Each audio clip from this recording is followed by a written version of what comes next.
हमारी मैया परीक्षित बन के कथा का रसपान कर रही श्रीमती शकुंतला शर्मा जी, स्वर्गीय ओम प्रकाश शर्मा जी, आपके स्वर्गीय पुत्र लोकेश शर्मा जी, श्री किशोरी शरण शर्मा जी, बेटी दामाद आपके विशाखा अजय शर्मा जी, प्रीति विष्णु शर्मा जी, दीपिका मयंक शर्मा जी और समस्त शर्मा परिवार राजस्थान से आप आए हैं और सबने प्रेम से कथा की इस गंगा में डुबकी लगाकर अपने आप को, अपने परिवार को, अपने पितरों को, अपने जीवन को पावन किया। एक बार तालियां बजा के मैया शकुंतला मैया के लिए और पूरे इनके परिवार के लिए अभिनंदन वंदन स्वागत। कथा आप सब सुन रहे हैं, ये समझ लीजिए कि बिहारी जी आपको बुलाए हैं तो बड़ी कृपा है उनकी, इसलिए बुलाया गया है। ये वृंदावन धाम है, ये वृंदावन की लीला मत जानो गुड़ को चीला। इस वृंदावन में यदि आप आए और यदि यहां आप अभिमान कर गए तो राधा रानी विदा कर देंगी, और यहां सरलता से आपने सिर झुका करके घमंड को त्याग करके यदि राधा रानी के दास बन करके, श्याम सुंदर के दास बन के यदि रहे तो राधा रानी स्वीकार कर लेंगी। आपको पता है वृंदावन में बहुत जल्दी से कोई टिकता नहीं है। आ जाएं, साल 2 साल 4 साल रहें, यदि घमंड आया तो राधा रानी बाहर कर देती हैं, जाओ जहां से आए हुए हैं। और यदि प्रेम है तो फिर कभी आपको छोड़ती नहीं। इसलिए वृंदावन आओ तो अपने अभिमान के जूते को बाहर ही उतार दो वृंदावन के, और प्रेम के रज में, इसलिए यहां लोग रज में लौटते हैं। यहां धूल में क्या करते हैं? लौटते हैं। क्यों? धूल में कौन लौट सकता है? सरल के अभिमानी, अभिमानी नहीं लौट सकता। इसलिए अभिमानी को भगवान, इसलिए तो बिहारी जी में पर्दा बंद होता है, बार बार बंद फिर खुला, बंद फिर खुला, बंद फिर खुला। क्यों पर्दा बार बार बंद होता है? मानो बिहारी जी ये कहते हैं कि हमने अपना पर्दा तो हटा लिया, अब तुम अपना पर्दा तो हटा लो घमंड का। हमने तो दर्शन दे दिए, तुम भी तो अपना दर्शन हमें दो। आपका यथार्थ दर्शन कहाँ है? आजकल दर्शन भगवान के दुर्लभ नहीं है, इंसानों के दर्शन बड़े दुर्लभ हैं। जैसे आप हमारे सामने बैठे हैं, सच बताओ, जो आप हैं क्या वही यहां बैठा है, या आप हैं कुछ और बैठे हैं कुछ और? बात समझ में नहीं आएगी, अब समझाता हूं। कुछ लोग नहीं, आपने कहावत सुनी, मुख में राम राम बगल में, तब बताओ जैसा व्यक्ति दिखता है क्या वैसा होता है? तो जैसे आप हैं वैसे आप यहां कहां हो, और जैसे आप यहां दिख रहे हो वैसे आप यथार्थ में कहां हो? आप यहां बैठे हैं तब आप अलग हैं, और जब आप यहां से उठते हैं आप अलग हो जाते हैं। यहां आप बातें सुनते हैं, निंदा चुगली ना करो, झूठ ना बोलो, और आपको अच्छी भी लगती है कि बात तो सही है, लेकिन यहां से उठ के आप वही करने लग जाते हैं। अब बताओ, तो बिहारी जी का पर्दा तो हट गया, आपका बाकी है कि नहीं? बोलो हाँ। आज व्यक्ति जैसा दिख रहा है वैसा है नहीं, ये बात सही है कि गलत है? और जैसा है वैसा दर्शन ही नहीं है। बोलो हाँ। इसलिए पर्दा बिहारी जी के हटाने की जरूरत नहीं है, आप भी तो दर्शन दो। आप बिहारी जी कहते हैं भैया हमने तो खोल दी अपने पर्दे, हमारा दर्शन कर लो। पर जैसे आप हो, आप भी तो अपने घमंड का पर्दा हटाओ और हमें दर्शन दो। बिहारी जी में तो बिहारी जी का ही दर्शन है। बिहारी जी भी तो दर्शन करना चाहते हैं आप लोगों का। पूतना, कल आपने नहीं सुना, पूतना आई तो भगवान ने नेत्र बंद कर लिए, नहीं देखा। क्यों नहीं देखा? क्योंकि पूतना भगवान को जहर पिलाने आई थी। भीतर से बड़ी कपट भर के लाई और बाहर से बड़ी सुंदर बन के गई। बाहर से बड़ा लाड़ लड़ा रही है, मेरा कन्हैया, मेरा बच्चा, आजा आजा प्यार। इतना लाड़ लड़ा रही है जैसे माँ हो, वो पिला रही है जहर, है ना? पिला क्या रही है? जहर। अब बताइए, मां बनकर कोई आए और जहर पिला जाए, इससे बड़ा कपट हो सकता है? और पूतना यही है। और भगवान ने पूतना को देखते ही नेत्र बंद कर लिए। मानो भगवान कहते हैं कि देखो, मेरे सामने जैसे भीतर हो वैसे ही बाहर आना, मेरे सामने वैसे ही आना, एक से होकर, अंदर बाहर एक सा। अंदर कुछ और बाहर कुछ और, ऐसों को तो मैं देखता भी नहीं। नेत्र बंद कर लिए भगवान। इसलिए बिहारी जी बोले हम पर्दे के भीतर ही अच्छे हैं भैया, तो हमें मत देखो, क्योंकि तुम्हारी आंखें कई प्रकार की हैं। रावण के सिर कितने प्रकार के थे?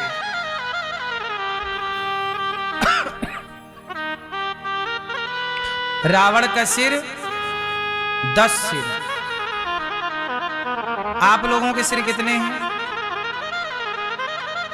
सच्ची? आप लोगों के सिर भी बदलते हैं मेरी माँ। बच्चे को थोड़ा जाओ घुमा दो, सैर कराओ।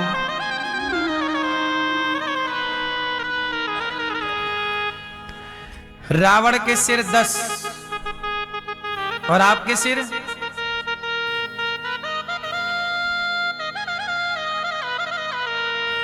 आजकल का व्यक्ति,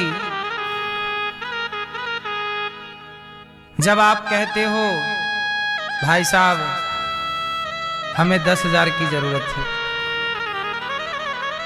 जब आप 10,000 मांगते हो, तब आपका सिर कैसे होता है?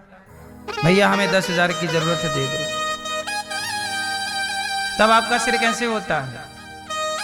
और जब आपको किसी ने 10,000 दे दिए और 10 महीने बाद देने वाला मांगा भैया वापस कर दो, तब आपका सिर बदल जाता है कि नहीं? अरे भागे जा रहे हैं?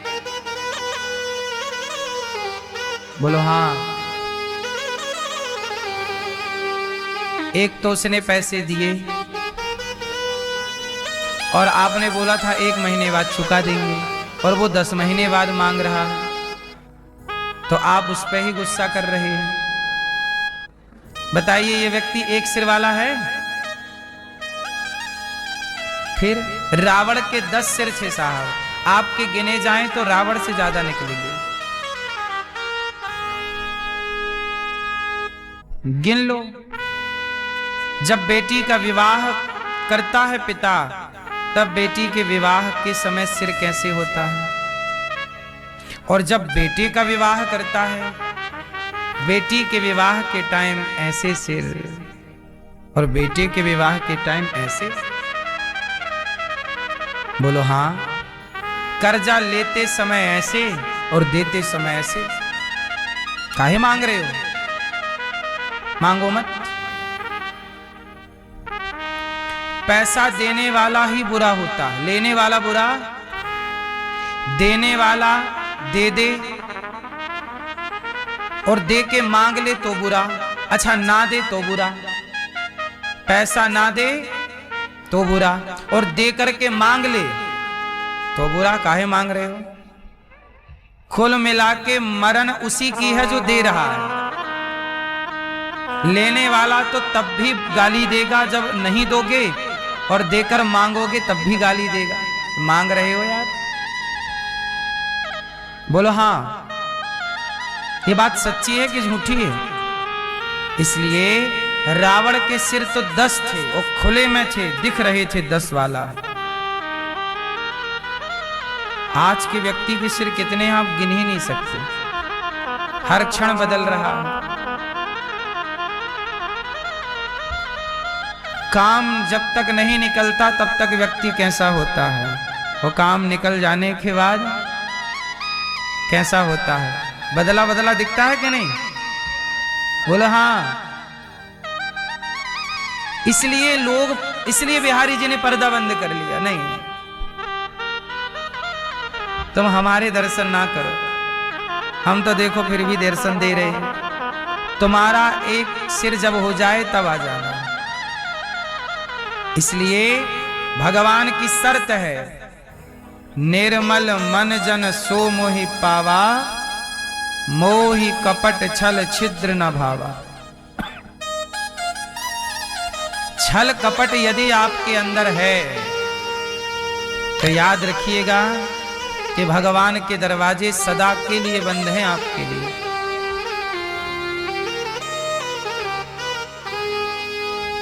निर्मल मन वाला है तो भगवान निर्मल मन वाले सुदामा को गले लगाते हैं,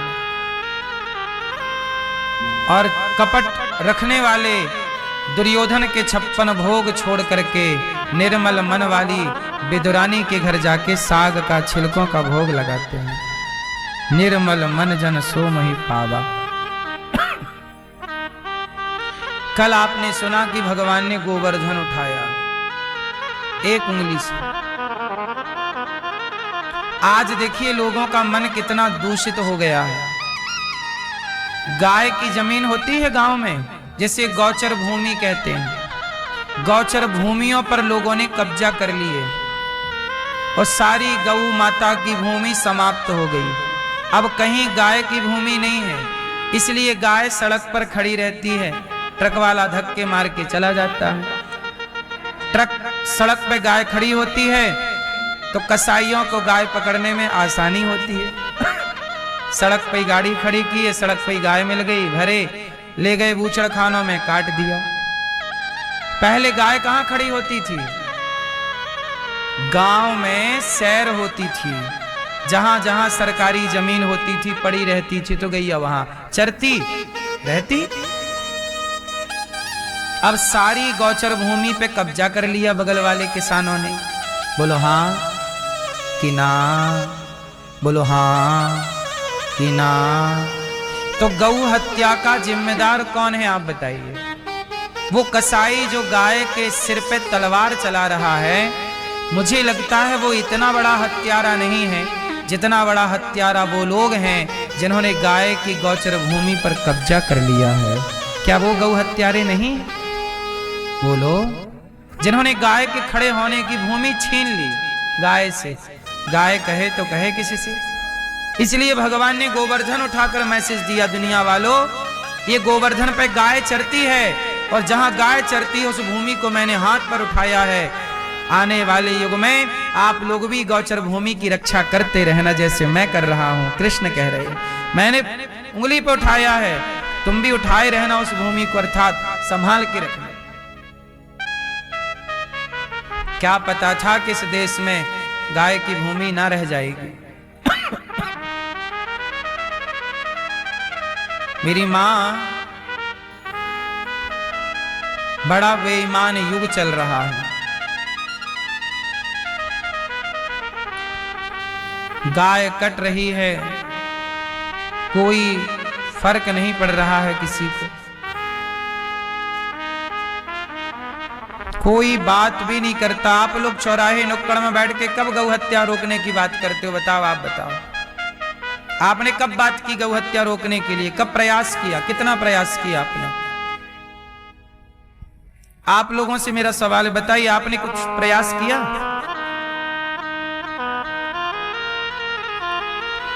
कितना प्रयास किया?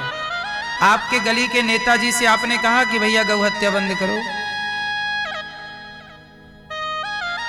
इस बार का चुनाव गौ हत्या बंद करने में हो। आप जनता चाहती ही नहीं है, आप खुद नहीं चाहते कि गौ हत्या बंद हो। आप चाह लो जनता चाह लेना साहब सब कुछ संभव है, जनता ही तो नहीं चाह रही है। जनता चुपचाप देखना चाहती है मरती हुई गाय को। बातें करने से ना होगा, धरा पे उसके लिए काम करना पड़ता है। हम तो गाय की सेवा करते हैं, हम तो क्या कर सकते हैं, गौशाला बना सकते हैं, गाय की सेवा कर सकते हैं। आप में से बहुत लोगों ने तो गाय को घर पे रखना भी छोड़ दिया। जब आप गाय रखोगे नहीं, खड़ी होगी सड़क पर, कसाई काटेगा ही। इसलिए हम सबकी जिम्मेदारी है कि गाय की रक्षा के लिए प्रयास किया जाए। भगवान का नाम है गोपाल। क्या नाम है? जो गौ माता का पालन करें वो गोपाल। आप भी पालन करिए, सेवा करिए। क्यों?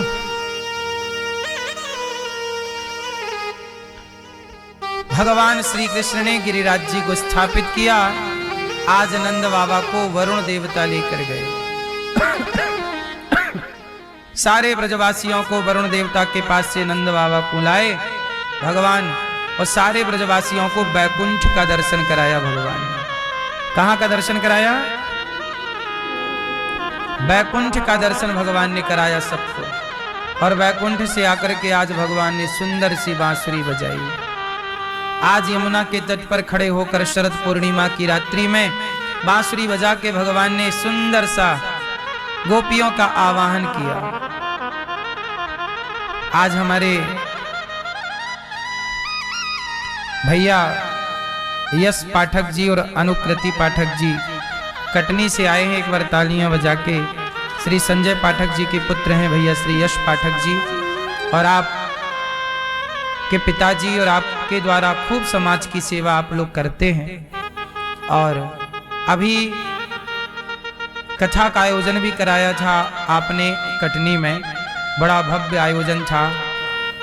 और पूज्य दद्दा जी के लिए इन्होंने बड़ा सुंदर से शिवलिंग निर्माण का आयोजन रखा था। बड़ा पुण्य का काम करते रहते हैं आप यश जी और इनके पिताजी। भगवान ने इन्हें धन दिया है तो ये धन को धर्म से ही जोड़ते हैं, सेवा करते रहते हैं। किसी बेटी का विवाह कराना है तो ये आगे रहते हैं, किसी का इलाज कराना है तो ये आगे रहते हैं, अच्छे काम में आगे हैं। आप सब भी अपने धन को अच्छे काम में ही लगाइए। जरा सोचिए कि हम सभी लोग अपने अपने धन को अच्छे कामों में लगाने लग जाएं तो गरीबी समाप्त हो जाएगी कि नहीं? लोगों की टेंशन चिंताएं समाप्त होगा कि नहीं? हम एक दूसरे के काम आए। और ये हमारे यश भैया जी अच्छा कार्य करते हैं, सबके काम आते रहते हैं, मिलनसार हैं। भगवान आपको सुखी रखे। सा परिवार आप आए हैं, इनकी धर्म पत्नी अनुकृति जी आई हैं और प्रेम से गौरी गोपाल भगवान का इन्होंने दर्शन किया। अब कथा भी सुन रहे हैं। अब ये कितनी अच्छी बात है कि आज की युवा पीढ़ी अब देखो कथा सुनने के लिए कदम आगे बढ़ा रही है। यदि आज की युवा पीढ़ी धर्म से जुड़ गई तो इन बच्चों का और इन बच्चों से इस भारत का भविष्य सुंदर हो जाएगा। क्योंकि धर्म जरूरी है। धर्म के बिना व्यक्ति पशु के समान है। कुत्ते के अंदर धर्म नहीं है, इसलिए वो पशु है।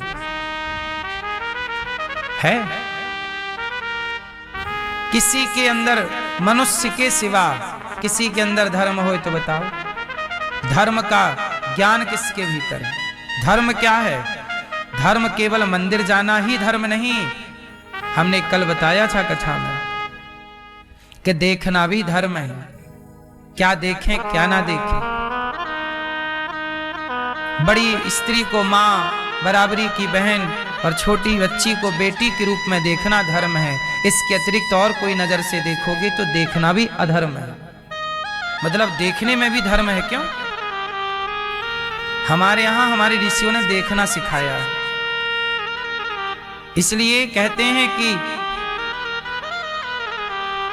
देखो भालो तको मत, बोलो चालो बको मत, खाओ पियो छको मत, चलो फिरो थको।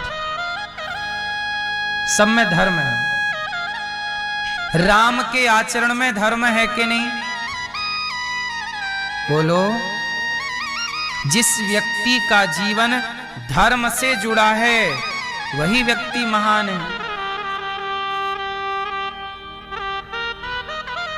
धर्म का आचरण करने वाला व्यक्ति महान होता है। इतिहास में उन्हीं का नाम है जो धर्म पर चले। राजा हरिश्चंद्र को जानते होंगे आप लोग। राजा हरिश्चंद्र ने बाजार में अपने को बेच दिया। पत्नी उनकी बिक गई, पुत्र उनका बिक गया, पर धर्म नहीं छोड़ा। कितना प्रिय है धर्म। बाजार में कौन बिक सकता है भाई?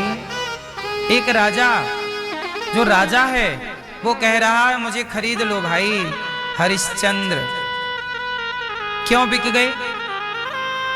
क्योंकि उन्होंने किसी को कुछ पैसे देने का बोला था, किसी साधु को, कि मैं आपके यज्ञ में ये पैसे दूंगा। और जब वो साधु ने पैसे मांगे तब तक हरिश्चंद्र अपना संपूर्ण राज्य किसी को दान कर चुके थे। अब दान कर चुके हैं किसी को अपना सब कुछ।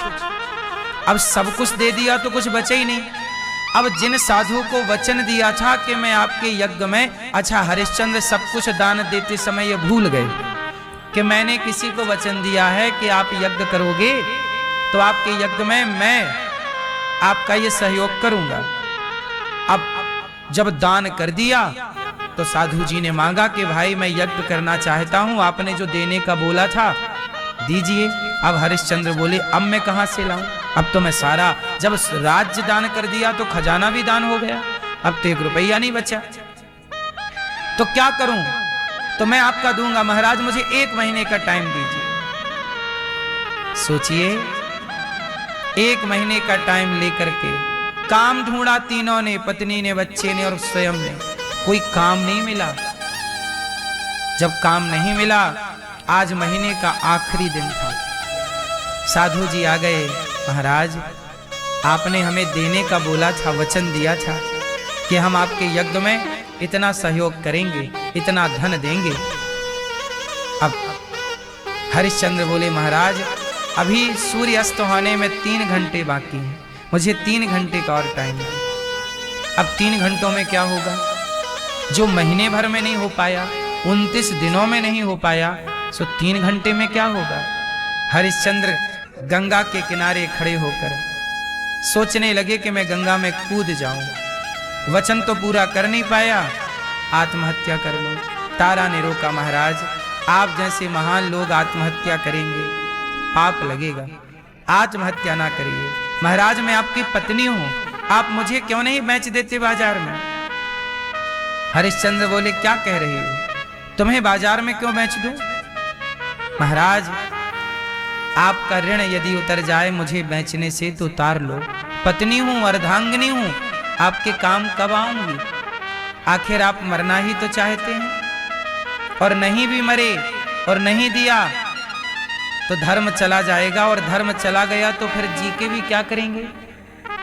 इसलिए उपाय है कि मुझे बेच दो। हरिश्चंद्र बोले नहीं, मैं अपनी पत्नी को नहीं बेच सकता। तब तारामती ने खुद कहा बाजार में खड़े होकर, है कोई हमें खरीदने वाला? मैं दासी बनकर सेवा करूंगी। एक बूढ़ा ब्राह्मण आया, हाँ हाँ मेरी पंडितानी बीमार पड़ी रहती है, मेरे घर में दासी की जरूरत है, तू मेरी दासी बनेगी? सोचिए हरिश्चंद्र की पत्नी सबसे सुंदर, सबसे सुशील, राजा महाराजा की बेटी है, महाराजा की पत्नी है, और बाजार में बिक रही है। बूढ़े ब्राह्मण ने कहा कि मुझे दासी की जरूरत है, क्या तुम चलोगी?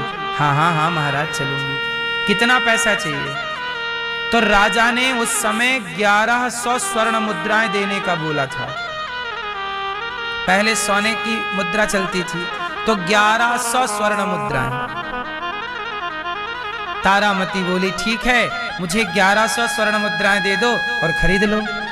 ब्राह्मण बोले नहीं, इतनी महंगी दासी मैं नहीं खरीद सकता, मेरे पास 500 स्वर्ण मुद्राएं हैं, तू चलना चाहे चल। तारा ने कहा कि चलो, 500 ही देकर पति की रक्षा हो तो कर लेनी चाहिए। अपने को बेच दिया, 500 स्वर्ण मुद्राएं लेकर और पति के पास गई। स्वामी मैं आपकी इतनी सी सेवा कर पाई, चरणों में रख दिया, मैं आपके इतने काम आई, इतने से यदि आपका ऋण उतर जाए तो ये रहे आपकी। चल पड़ी, वो ब्राह्मण दासी को लेकर चला। चलो दासी। तब छोटा सा 5-6 साल का बेटा था रोहित, दौड़कर माँ से लिपट गया। माँ मुझे छोड़ के कहाँ जा रही हो? माँ ने कहा बेटा दुर्भाग्य है, तेरी माँ जा रही है। कहाँ जा रही हो माँ? पता नहीं बेटा मैं कहाँ जा रही हूँ। कब आओगी माँ? पता नहीं बेटा, इस जन्म में अब दोबारा तुझसे मिलूंगी कि नहीं। अब मैं बिक गई हूँ, वो सदा के लिए बिकी हूँ। माँ मुझे भी ले चलो ना, मैं कहाँ रहूंगा? छोटा बच्चा रोने लगा। पंडित जी बोले कौन है ये? महाराज मेरा बेटा, आप इसे भी ले लो। अच्छा ठीक है, मैं कुछ स्वर्ण मुद्राएं 150 स्वर्ण मुद्राएं इसे भी दे देता हूं, ये सेवा करता रहेगा। ठीक है, फूल उल तोड़ता रहेगा। पंडित जी लेके चले गए बेटा को और तारा को। तारा जो महारानी थी अब वो पंडित जी की पत्नी की सेवा कर रही है। उनका कपड़ा बदलना, उन्हें नहलाना, मलमूत्र धोना, कुएं से पानी निकालना, भोजन बनाना, सारे बर्तन धुलना, सारे घर में झाड़ू। जिनके यहाँ हजारों दासियां थीं आज वो किसी की दासी बनी है। समय कब राजा बना दे, कब दास बना दे। श्रीमद् भागवत कथा केवल एक धार्मिक ग्रंथ नहीं है, बल्कि यह मनुष्य के जीवन को सही दिशा देने वाली दिव्य अमृत वाणी है। कहा जाता है कि जब धरती पर अधर्म बढ़ने लगता है तब भगवान किसी न किसी रूप में धर्म की स्थापना करते हैं। श्रीमद् भागवत कथा उसी दिव्य प्रयास का स्वरूप है। इस कथा का श्रवण करने से मनुष्य के भीतर छिपे हुए भय, चिंता, लोभ और मोह धीरे धीरे समाप्त होने लगते हैं। भागवत कथा हमें यह सिखाती है कि संसार में रहते हुए भी कैसे भगवान से जुड़ा जा सकता है। भागवत में भगवान श्री कृष्ण की लीलाओं के माध्यम से यह बताया गया है कि जीवन में सुख दुख, लाभ हानि, जन्म मृत्यु सब क्षणिक है, परंतु भक्ति शाश्वत है। जो व्यक्ति सच्चे मन से भागवत कथा को सुनता है उसके जीवन में अपने आप सकारात्मक परिवर्तन आने लगते हैं। परिवार में शांति, मन में संतोष और कर्मों में पवित्रता का भाव जागृत होता है। भागवत कथा सुनने से केवल पापों का नाश नहीं होता, बल्कि मनुष्य के विचार भी शुद्ध हो जाते हैं। कहा गया है कि कलयुग में यदि कोई सबसे सरल और प्रभावशाली साधना है तो वह है भगवान की कथा सुनना। भागवत कथा हमें यह समझाती है कि भगवान हमारे साथ हर समय है, बस आवश्यकता है श्रद्धा और विश्वास की। जो व्यक्ति भागवत कथा को जीवन में उतार लेता है उसका जीवन स्वयं एक कथा बन जाता है।